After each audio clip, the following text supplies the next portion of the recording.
Well, now I'd like to go to Dennis Brennan again for Dennis to continue building the my build of one of his kits that's based on a Frank Ellison model. Dennis, welcome. Thank you, Jim. All right, gentlemen, we'll get right to it. I'll try to keep this short and sweet because it's not too hard this time. So we will just start here, and here we go. All right. Now, this is the Sanky Wanky Coffee Company, and for 2 weeks we've started. We did the foundation here, and we did. I forget what else did we do. We did the foundation, and and then we did these chimney sides, and that is sort of a sub-assembly process before we can actually put the four walls together. So what we're going to do this time is put the windows in. Now, if you look, and it's also the doors, if you look at the windows, you'll notice some of them are open. And that makes the window process not difficult, but there's another step or two involved rather than a simple assembly that it normally is. So we'll get right to it. Just you have, let's see here. Let's go right here. All right. So basically, with your windows, you have a glazing sheet, a clear glazing sheet, and it's got paper on one side. And the windows are on a complete sheet of glazing, all in one particular sheet, and you just have to cut them out. And then you have the mullions or the window frames, which are on another sheet. Okay, so there's the glazing, and then there's the sheet of the frames, and then there's what we call a backer sheet. And the backer sheet is what you attach.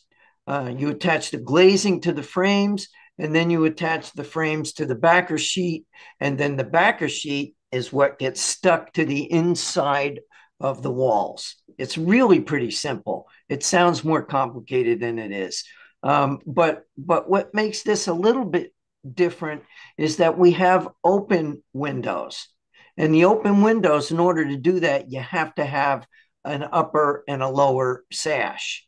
And whereas the windows that are closed, they have an upper and lower sash, but it's all in one piece. But the in order to do it as a and to be able to do it the way you would like, you can open it up any distance you want. So first, what we do is you have to paint the window frames. That's the first thing you got to do. And I used I think I used a gray primer, just a flat Rust-Oleum gray primer. Spray that sheet, let it dry. Okay. And then you can see that I've already applied. These are the open window frames. These are going to be the closed windows. The open window frames need that other sash on the bottom. We'll get to that. But for the first, you can see here, I've already applied the glazing on the back side. And that's what I did here. Now, the way these are made is you'll turn this sheet over. And when you do, here's what you see. There's 3M sticky on the back. When you peel that off, there's sticky stuff underneath. And in order to do the glazing, you just peel off. So you can see that there's this little strip here. You peel that off. And then you add the glazing right to it. The glazing has already been added here. And you can see here's that full sheet. And we just add the glazing one piece at a time. And there's 10 of these that you can make open. Now here's the glazing sheet itself right here. And that's pretty simple. There's two attachment points for the glazing, and you just carefully cut those. They're little tiny points. You just cut them off with your X-Acto knife, and then you apply them to the window. But I'm also going to suggest that you make sure that there's no little nubs after you cut that out. Just make sure there's no little nub there. If there is, just take your little nail file that's in the kit and just scrape it off. One or two swipes will do it. That way it'll fit precisely in here and you won't have any problems. Okay, so then you do all of the single window frames, and then you can see we took those out and we put them here, but now all of the double window frames we have cut out and we've placed them on the glazing. That's typically the way I do it. Just place them all on the glazing and then pull them off, cut the glazing out, and now you've already got the whole thing. The upper windows were a little bit different, but this is typically how you do the windows. You just apply all the mullions to the window glazing sheet and then cut them out. And then again, use your little nail file and file off any nubs on the end of it. Otherwise, windows may not fit right. So, and you can see here to apply these to, once you get that done, then you take this window and you pull that little strip off right around there and you stick the window down. That's all there is to it. And when you go to stick the window onto the building, you're going to peel off this outer layer. But until that happens, leave it on. And also, you can leave the paper. You got to peel off the paper, of course, before you stick these onto the glazing. But I always leave the paper on until you're ready to do this. And that way you don't have to worry about getting fingerprints on anything. Now with these pieces in front of you, it'll make a lot more sense if you're getting lost in this, but I'm assuming that you got the pieces in front of you and you can follow along with this. So when you apply the upper frames to the backer, to the open window backer sheet, you're going to have to glue those on because there's only sticky on one side. And so you're going to have to just take a little bit of super glue. And what I do is I take the liquid super glue, I put a little bit on a piece of wax paper, and I take a toothpick and I put the toothpick, roll it around in that glue and get just a little bit on the edge of the toothpick.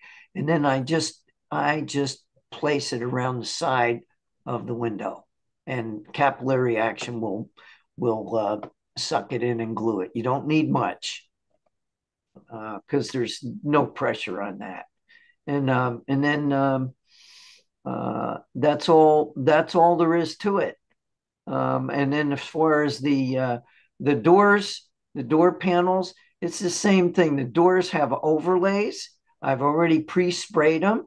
You put an overlay, you pull off the sticky on the back of it, and you just stick it right onto the panel. And once you get that done, you peel off this centerpiece that's labeled backer, pull that off and stick the door on there. Okay. And then you see this gasket. Well, what the heck is that gasket? Well, what that does is that keeps the door from being right into the frame. You don't want the door to stick, to take up any of the frame. So I use a gasket to put the door back so that it's not in the frame, but it's in the opening, I should say. You don't want the door to protrude into the opening. The only part of the door that you want into the opening might be just this thin little piece, but you don't want this into it. So what I do is I just put that gasket on there, and that makes this even. And you'll see you'll see it when you put it together. It just gives a little bit more depth rather than having the door sit right in the center of the opening with no brick leading into it. And that's about as far as we want to go tonight. The next week, we'll talk about how we paint it, and do the mortar, and do the weathering, and then we're on the home stretch. So that's kind of short and sweet. If there's any questions, you can ask me now, or you can also give me a call, or shoot me an email if you're having any problems. But a lot of guys have built these kits, and I've only had one person call me about something that was easily fixable. He just did something wrong. It was very simple to fix, but it wasn't a window. Just take your time, have fun. These things are really simple. They're fully illustrated. I've probably written the instructions better than I even explained them verbally. Like I said, the kit is all about having fun. And this is an O scale kit.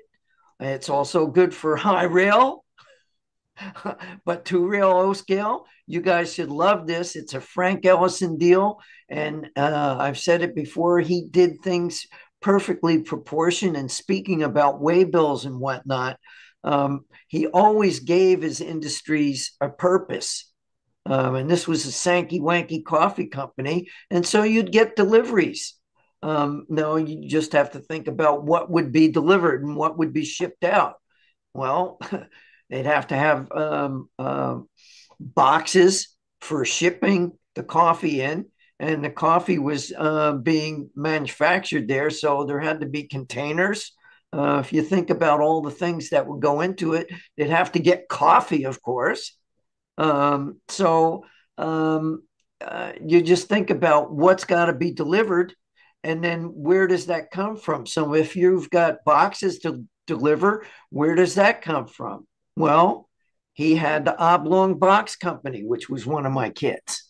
And then he had the Haphazard Packing Company, which made crates and packing. So, one industry begets another. So you have to think about that. And that all ties in with what we just heard. So with that said, I will turn this back to Jim, and thank you guys for allowing me to do this. Well, Dennis, I really appreciate it. Does anybody have any questions about Dennis, about the windows and doors?